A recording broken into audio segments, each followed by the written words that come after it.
welcome to Boom Bap Sundays, Season 1. This is episode 8, and today we have Ronald Maswangani, also known as, or his tag name rather is Kae1.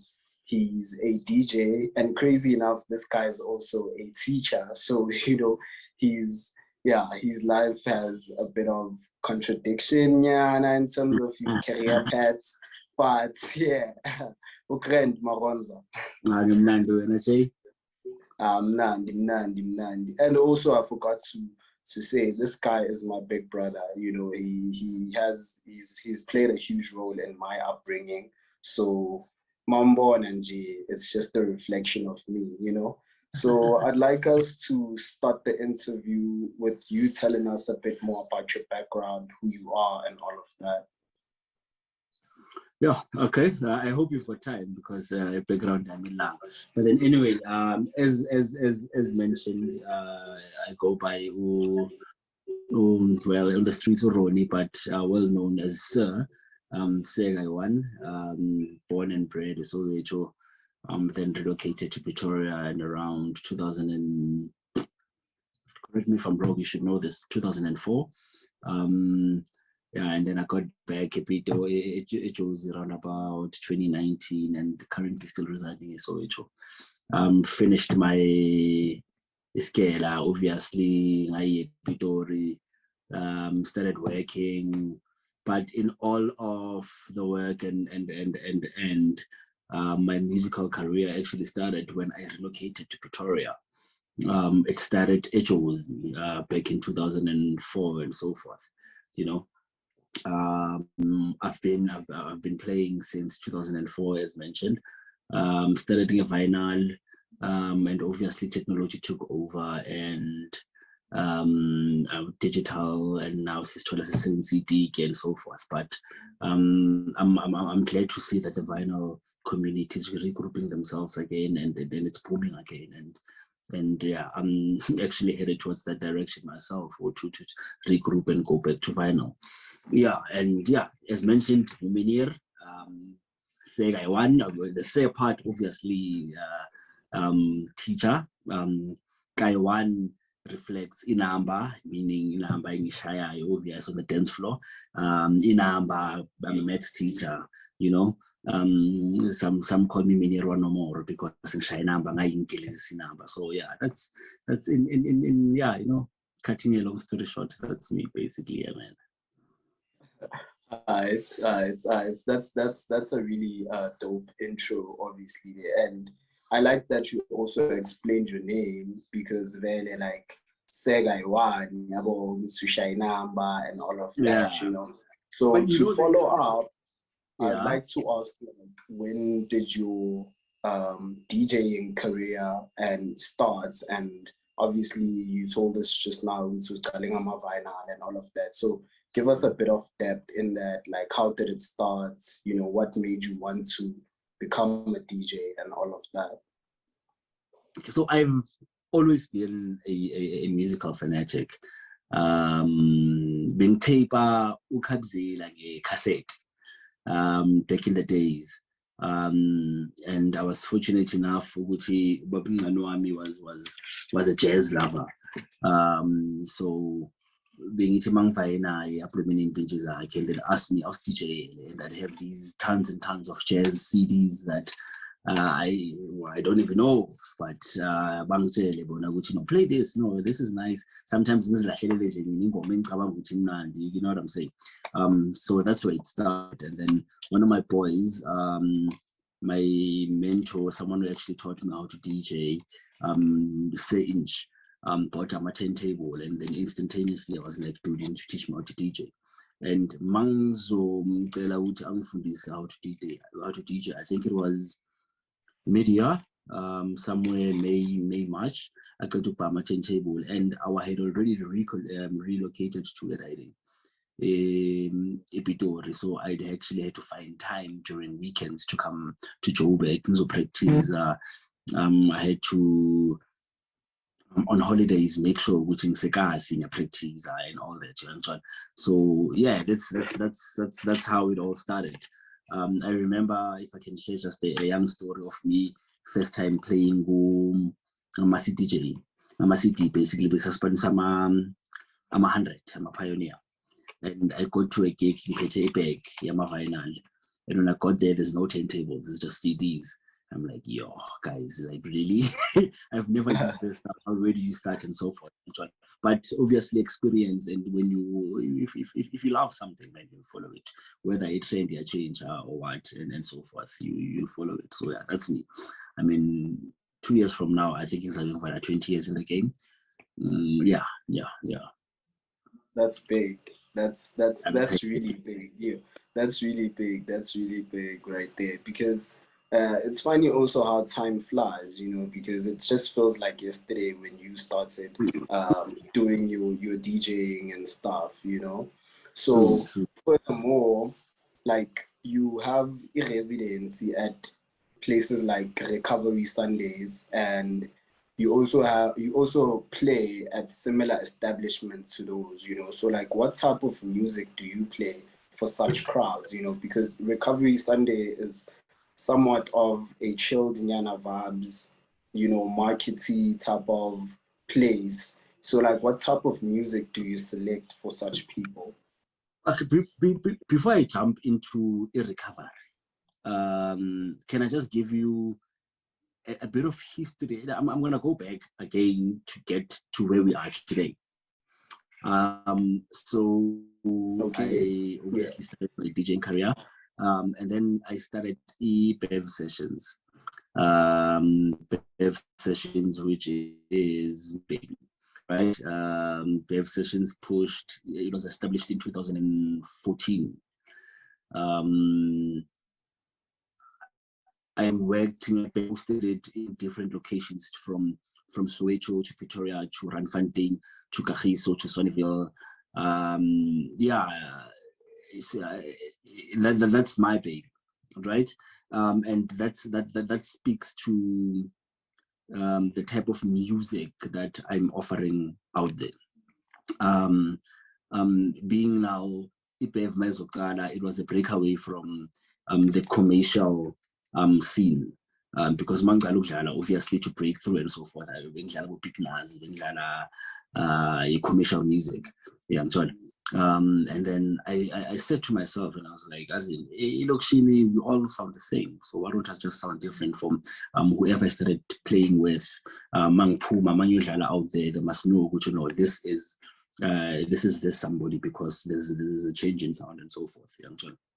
And then later in life, and I'm talking a year back, that's when I connected Nezijazamo Wakesh, no DA Makatin, and then together we ran a Recovery Sunday. Yeah, I'm told. Now, what type of music do I offer? I'm a deep house DJ. I'm a soulful house DJ. I play alternative. I listen to hip hop when I listen to hip hop, but I'm not too commercial. In whatever music that I listen to, I'm not commercial. I'm more of a conscious type of person. Even I mean, you guys will get a chance to listen to my playlist. You'll hear it's a bit conscious, whether it's lyrical or I'm a beat. It's something that you need to feel.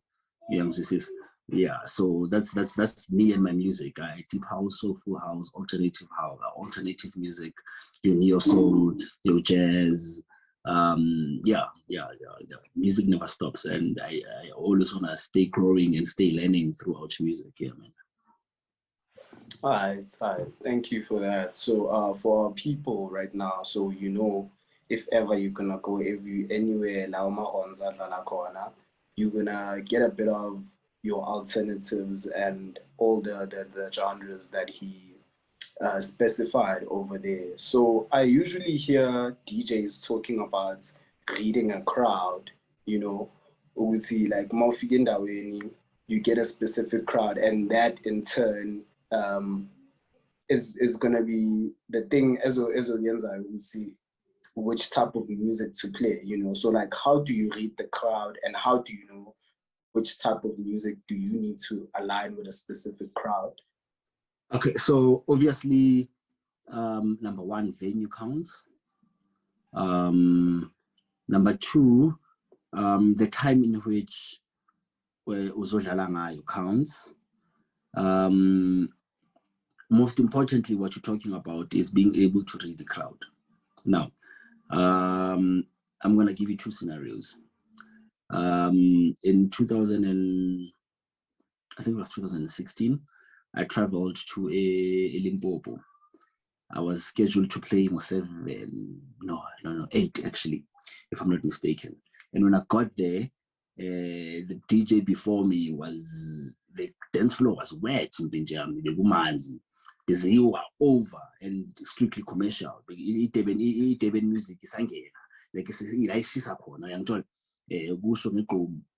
and there's me, Mzojana deep. But now you need to understand one thing. Mozongena after UTJ Osha a commission. Let's use the now relevant genre, piano, right? Even Zongena after DJ Osha piano, and then shine Zimbi, milling shine Zimbi Hambai. Yes, the first two tracks, abantu might be sitting down trying to understand what I know. This jive now, but it's all about you being able to control the masses also. To say, okay, fine, benile, but eventually, so you must be able to read your crowd and communicate with your crowd. Hence, I'm saying you must be able to read the crowd specific also to the time. We have deep house events whereby they are the whole night, right? DJ after 12. Mela shine Simbi ehambayo. And shine Simbi relaxed. You get what I'm saying? Same as when you're in an alternative type of setup. You say Pram, for example, Gusha Ipumbeb. Mele was okay fine. Lo DJ Ogaje Marangena after Lana or Minamangan after the DJ Shai stuff is Ganji. Mele Mfunu Bakupula or Mfunu maintainer or we are drop. And that's what makes or breaks most DJs in most cases whereby Upete set Lako is specific and you cannot what's this word? I was an improviser. I'm trying to say Esan, Nali settle being plenile, Mara, Aliko strong gago, Meluaz which Melukupe somewhere else to shy hard. This is so that's that. That's the importance of you being able to read the crowd, Yako. And it makes or breaks you. Yeah, it makes or breaks you, bro. For the day, they say you're as good as your last gig. You want to come out etafuleni feeling yourself. I have days where I didn't feel settling, but abantu ba happy. It's at the end of the day, one other important aspect, you need to be able to please the crowd, not yourself. Our shy mixtape where it's pre-recorded with his view and Romani, the recorder, but you're playing for someone else, you're playing for masses. So at the end of the day, enjoyment, really yeah. So I hope for our people watching who are DJs, you're gonna get a bit of information right there, Maronza ran us through how to read a crowd, how to play the sessions and all of that. So fun fact is that you graduated as a teacher, right? Yeah. And you are currently teaching.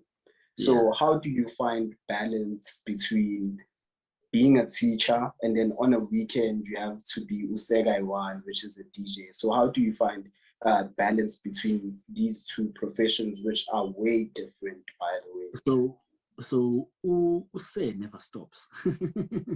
Use runs from Monday to Monday. Ngiseskela ingosi zami se nangiphumela estradeni izinto estradeni eminiri. So Use never stops. I think that's one thing I like about my name, because noma singahlangana emolini ngabulisa ingosi zeskela. How are you say? Uyangithola wevela izinto engingasihlangene namba. Hey naku uMiniri Kae'1. Uyangizwisisa? Use never stops. Number two, I love what I do. musically. I enjoy teaching.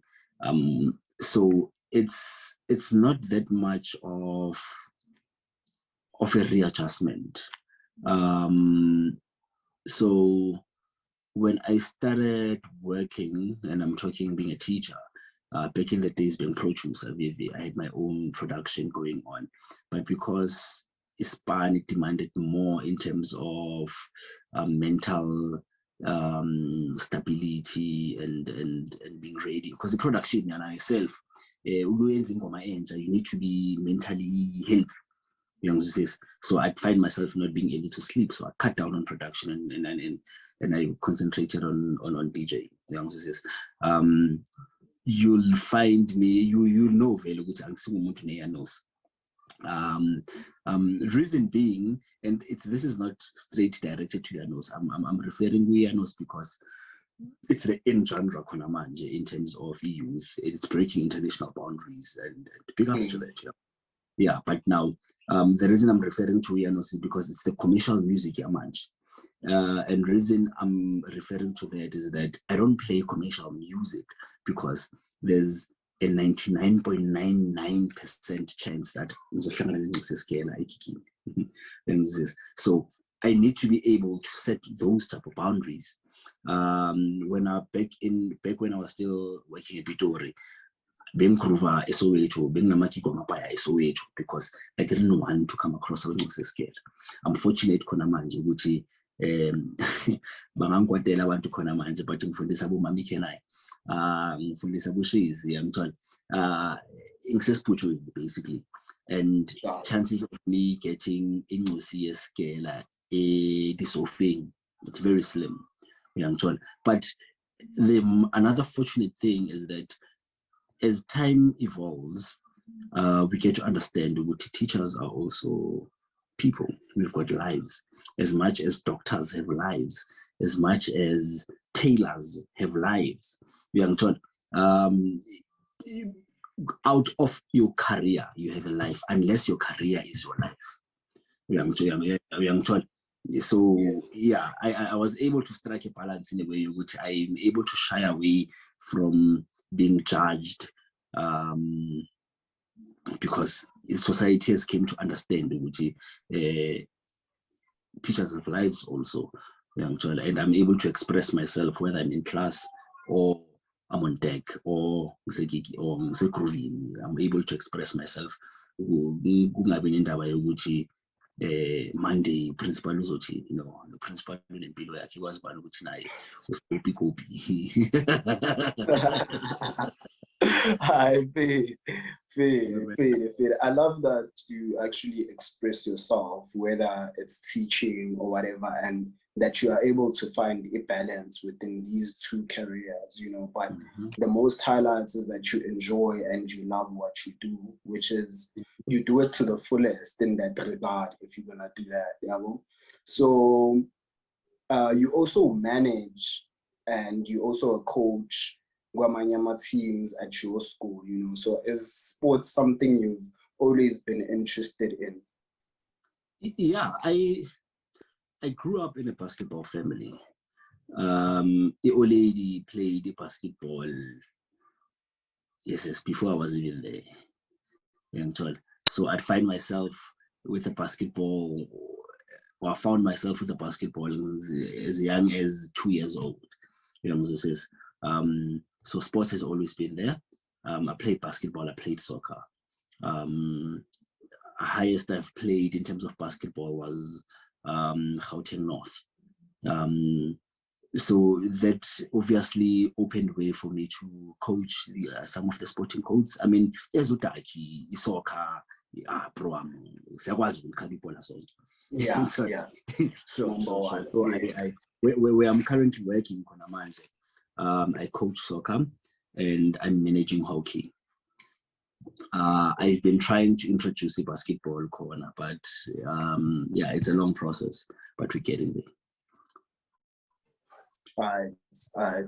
On that note, I'd like us to end it on that note. It was really a beautiful interview, whereby we got to learn about you being a teacher and you being a DJ, and basically just what you do in life, you know, which was a good experience for us. And I hope that people that are DJs are gonna get a bit of knowledge about a few stuff, you know, that you mentioned right here and there. And also people that are professions, you know, I also hope that they get the message that you gave them when you see they must still live their lives regardless of whatever that they do and must enjoy what they do.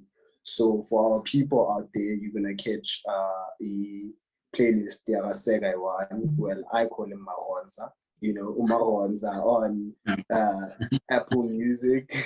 You're gonna get it on YouTube, and yeah. So yeah, you're gonna get everything over there. Thank you for being on the show, my bro. Yeah, man. Thank you for having me. Thank you for featuring me. I just want to say, keep up the good work in Donayami. Consistency is, I understand there's no actually restrictions in terms of language here. Can I just say consistency is just a fucking key. Keep pushing what you're pushing and Donayami, you will grow.